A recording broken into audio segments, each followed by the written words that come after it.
Hello, we are here for one more lesson of this T-Flex CAD training course, and the topic for today will be the cameras. A camera it's a necessary element for visualizing three-dimensional objects, and this camera will determine the point and the direction of viewing the 3D scene. It will be helpful when we create the scenes with the visualizing, rendering, animations, and other elements that we have available inside the system. This is very similar to the insertion of a light source, and we can assess the function also in the same menu, view menu, and then select camera or the default or a new camera. Okay, so we can position the camera either for the normal transformations that we can assess here. So I'm not sure the place where the camera it is positioned. So as you can see, we have a preview in this top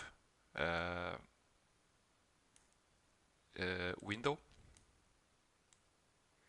Okay, something like this. We can move this a little. Okay, and we can also increase a little the size of it, so we can position this quite easy, and when it is done we can save it, and okay, we are done.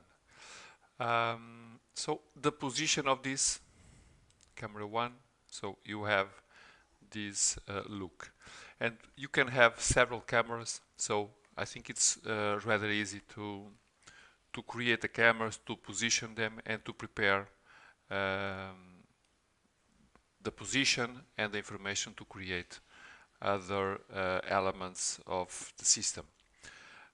We will see a little also about this still until the end of this course on the lesson that will speak about the photorealistic images and rendering. So about the cameras, if you need any help, let us know. We are here for support you.